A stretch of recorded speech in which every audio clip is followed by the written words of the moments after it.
তোমরা জানো না বাবা, অসংখ্য মানুষের কাছে তোমরা যারা সারাদিনে মোবাইল, নারী, ছবি এবং বেনামাজি জীবন নিয়ে ঘোরো, তোমরা কিন্তু হাসির পাত্র। তোমরা বুঝতেছো না, মানুষের কাছে তোমাদের এক পয়সার সম্মান, ইজ্জত বলতে কিচ্ছু নাই। তোমার সমবয়সী কিছু অসৎ, ও তোমার মতো খারাইয়া মতুন না, ও তোমার মতো লম্পট চরিত্রহীন, ওই জানোয়ারের কাছে তোমার কোনো বন্ধুত্ব থাকতে পারে, কিন্তু ভদ্র কোনো মানুষের কাছে তোমার এক পয়সার কোনো মূল্য নাই বেটা। কোনো কুত্তাও তোরে দেখতে চায় না বেনামাজি। ফজরের নামাজ যে পড়ে না, আল্লাহর কসম আমি কিতাবে পড়ছি, তারে শুকর শুকর তাকে ঘৃণা করে, থুতু মারে থুতু মারে থুতু মারে। শুকর আল্লাহকে বলে শুকর, আল্লাহকে বলে আল্লাহ আমি চোখ মেলতেছি, তবে তোমার কাছে ফরিয়াদ, ফজরের নামাজ পড়ে নাই এমন কোন বেঈমান যেন আমার চোখে না পড়ে। তোরে কুত্তাও পছন্দ করে না বেটা, তোকে শুকরও পছন্দ করে না বেটা। এই জন্য কেউ যে তারে কিছু কয় না, এই জন্য নিজের সেলফি নিজে তোলে। নাহলে ও চিন্তা করছে দরকার না কারো ভালো, আমার তো আমার ভালো লাগতেছে, আমার কাছে যেহেতু আমার ভালো লাগে, আর মানুষের দ্বারা কি লাগবে, দরকার কি? হ্যাঁ, এই জন্য দেখেন নিজেই চুল ফিরায়,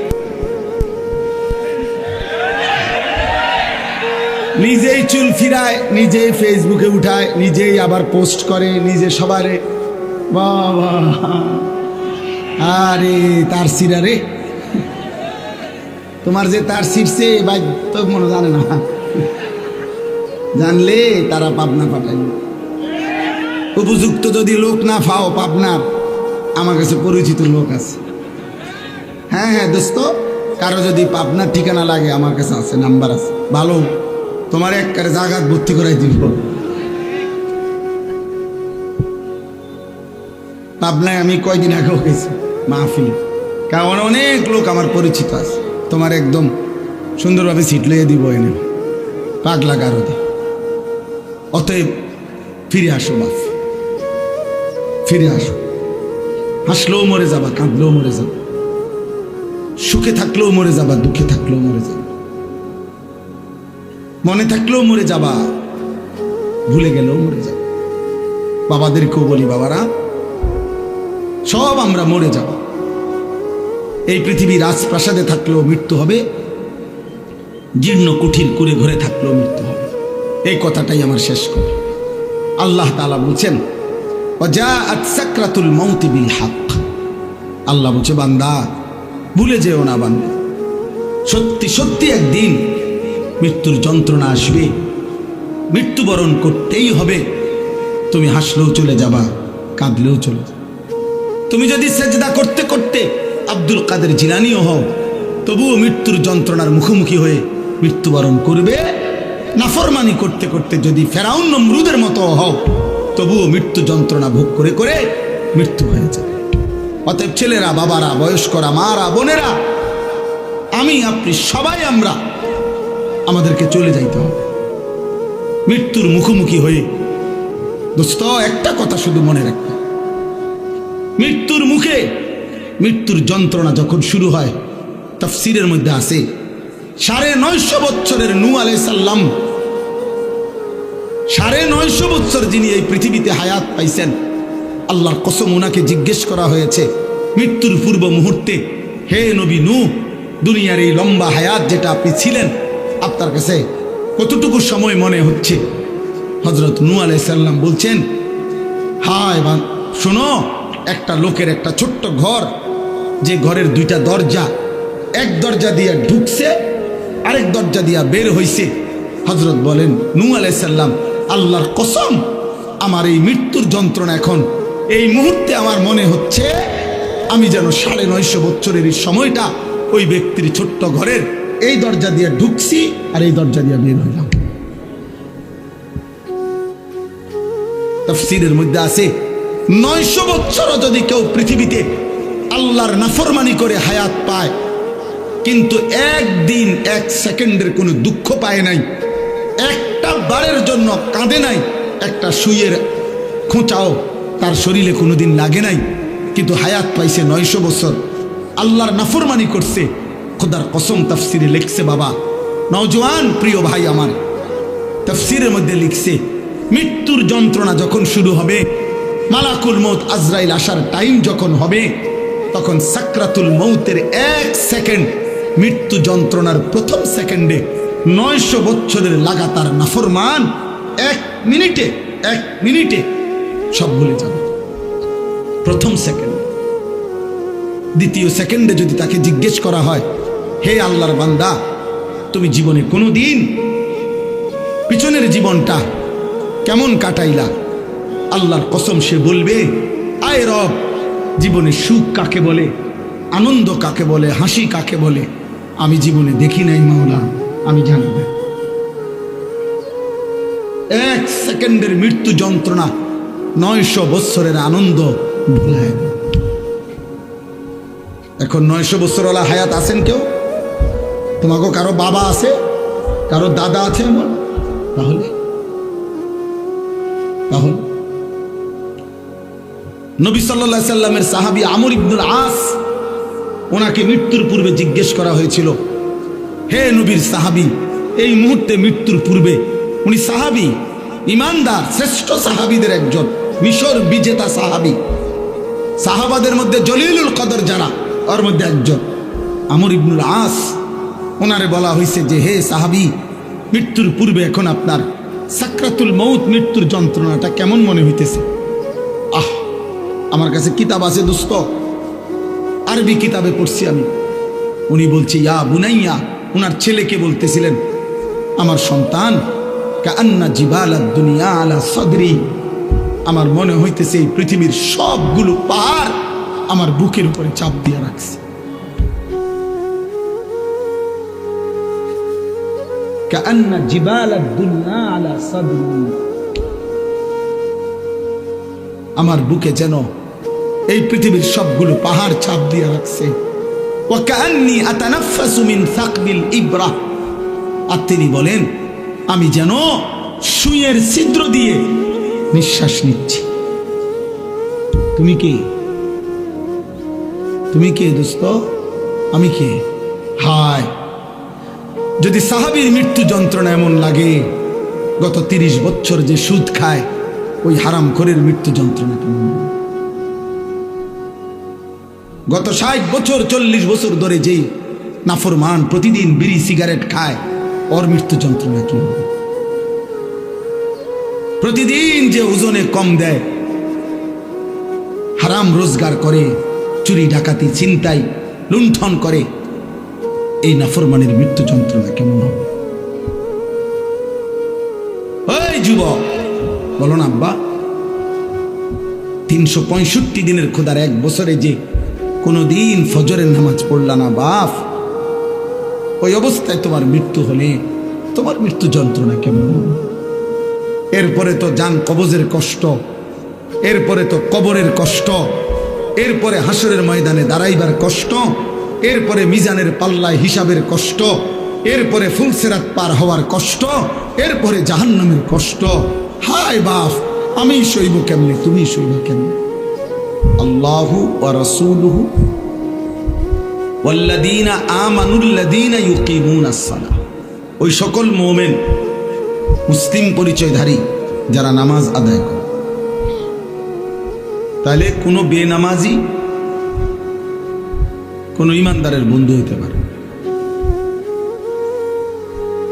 সরাসরি কোরআন শরীফের আয়াত, কোরআনুল কারীমের মধ্যে আছে, আল্লাহ তাআলা বলছেন, আল আখিল্লাউ ইয়াওমাইদিন বা'দুহুম লিবা'দিন আদুউহুম ইল্লাল মুত্তাকিন। কিয়ামতের দিন দুনিয়ার সকল বন্ধুরা একে অপরের শত্রু হয়ে যাবে, শুধুমাত্র মুত্তাকি যারা, তাকওয়ার জন্য একজন আরেকজনকে গুনাহ থেকে বাঁচাইবার ক্ষেত্রে, ইবাদত আমলের উপরে চালাইবার ক্ষেত্রে বন্ধুত্ব ছিল, এই মানুষগুলো কিয়ামতের দিনও হাসরে মিজানে ফুলসিরাতেও বন্ধুই থাকবে। কোরআন শরীফের আয়াত। কোরআনুল কারীমের মধ্যে আছে আল্লাহ তাআলা বলছেন অসৎ বন্ধুর কারণে, চরিত্রহীন বন্ধুর কারণে, নাফরমান বন্ধুর কারণে মানুষ হাসরের ময়দানে নিজের আঙ্গুল আফসোস করতে করতে দাঁত দিয়া কামড়াইতে থাকে। ইয়াউমা ইয়াআদ্দু যালিমু আলা ইয়াদাইহি, আল্লাহ বলেন নাফরমান পাপী নিজের দাঁত দিয়ে আঙ্গুল কামড়াবে আর আফসোস কি করবে, বলবে ইয়া লাইতানি লাম আত্তাখিজ ফুলানান খলিলা, হায় আফসোস আমি যদি ওই অসৎ লোকটাকে বন্ধু না বানাইতাম, যে সকাল থেকে এত লম্বা সময় তার সাথে চললাম, অথচ সে একবারও বলল না যে দোস্ত আমরা দুজনেই মুসলমান, চলো না আমরা নামাজ পড়ি, একবারও মুখ দিয়ে আসবো। তাইলে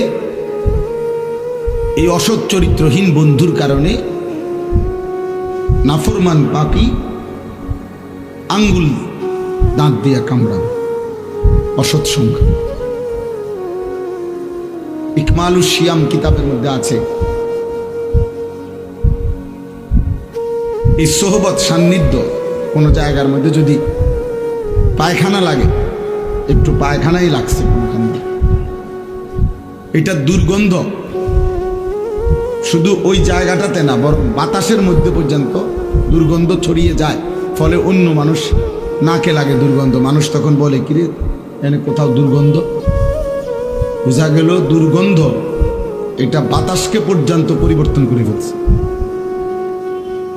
আবার কোথাও আতর থাকলে আতরের এই সুঘ্রাণ বাতাসের মধ্যে পর্যন্ত ছড়িয়ে পড়ে, ফলে মানুষের নাকে লাগে আতরের ঘ্রাণ, আতরের ঘ্রাণ নাকে লাগে, অথচ এটা কোনো তার নাকে লাগায় নাই, এটা বাতাসের থেকে তার নাকে লাগছে।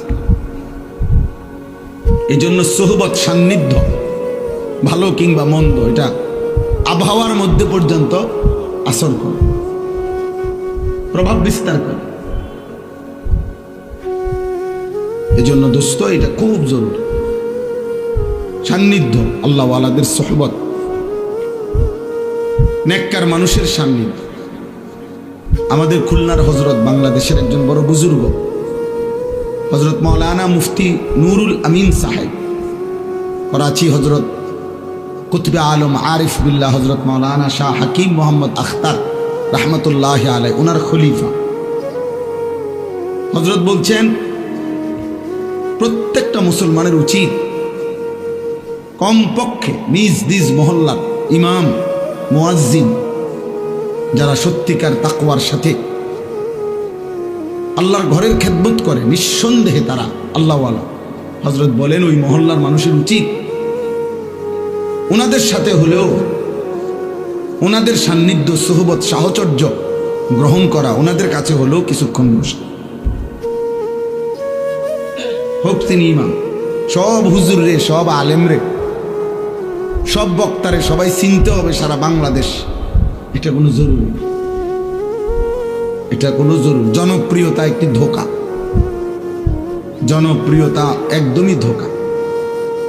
জনপ্রিয়তা ইতিপূর্বে অনেকের ছিল, এখন নাই, এখন যাদের আছে তাদেরও কয়দিন পরে থাকবে।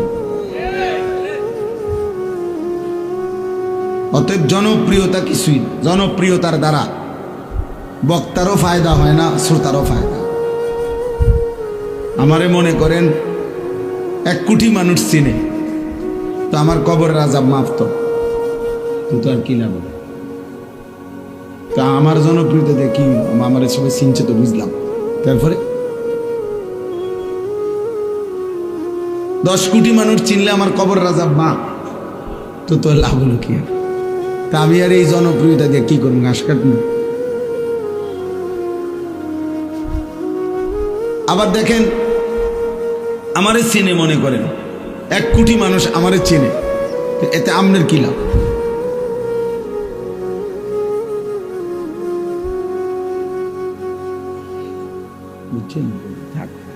ঠিক আছে, ঠিক আছে, মাশাআল্লাহ, জাযাকাল্লাহ। মানে এখন আমারে মনে করেন 1 কোটি মানুষ চিনে, এতে আমনের কি লাভ? চিনে আমার না তো আপনি লাফান দিত, বুঝেন নাই কথা? তো চিনে আমারে সব মানুষ, কবর রাজার মাহফুজ আমনে কথা বলে না কেন? তো তাহলে বক্তার কি লাভ, শ্রোতার কি লাভ? ইমান আমলের ভিত্তিতে, তাকওয়ার ভিত্তিতে বক্তারও লাভ, শ্রোতারও লাভ। সেজদা দিলে আমারও লাভ, আপনাদেরও লাভ। গুনার থেকে বাঁচলে আমারও লাভ, আপনাদেরও লাভ। আল্লাহ তাআলার গোলামি হুকুমের উপরে থাকলে আমারও লাভ, আপনাদেরও লাভ। এজন্য আউলিয়ায়ে কেরাম, বুজুর্গানে দ্বীন সর্বযুগে যখন আল্লাহর কথা বলতেন তো বলতেন উসিকুম ওয়া ইয়া, যে এই কথাগুলো আপনাদেরকেও বলছি, নিজেকেও বলছি। এই দিন, এই শরীয়ত, এই ইসলাম, এই কোরআন, এই সুন্নাহ, নবীজির তরিকা সব আমার জন্য, আপনাদের জন্য নাকি? আমাদের সবার জন্য না? সবার জন্য। এই জন্য দোস্ত বললাম, আমার কথা হলো এই সোহবত, উলামায়ে কেরামের সান্নিধ্য, চোখের এই নজর, মানে শুধু চোখ বলতে এটার অর্থ হলো যে মানে চোখে চোখে আসা যাওয়া করা। যেন এই পরিমাণ একজন আলেমের কাছে, তোমরা কিশোর যুবক, তোমাদেরকে বলি ভাই, এই পরিমাণ কোনো আলেমে দ্বীনের কাছে আসা যাওয়া করবা, দেখা সাক্ষাৎ হলো, কথা শুনলা, দুইটা একটা কথা শুনলা, যেন তোমারে দেখলেই চিনে, দেখলেই চিনে। এই দেখার দ্বারা, চিনার দ্বারা, এই নজরের বরকতে ইনশাআল্লাহ ধীরে ধীরে তোমার মধ্যে আমলের জজবা আসবে, গুনাহ ছেড়ে দেওয়ার মানসিকতা আসবে। হঠাৎ সবার সাথে শূন্যে চলে গেল, আর কোনো দিন কোনো আলেম, ইমাম, দিনদার কারোর সাথে কোনো সম্পর্ক নাই, আবার ওই গুনার পরিবেশ, আবার ওই বন্ধুদের আড্ডা, মোবাইলের আড্ডায়, তো আবার এলোমেলো হয়ে যায়। এজন্য একজন আলেমের সাথে আমার শায়েখ আল্লামা মুফতি মুশতাকুর নবী কাসেমী হযরত এটা বলে সবসময়, যে কোনো একজন আলেমের সাথে কমপক্ষে এভাবে সম্পর্ক রাখা উচিত যেন হাসরের ময়দানে উনি দেখলে আপনার চিনি।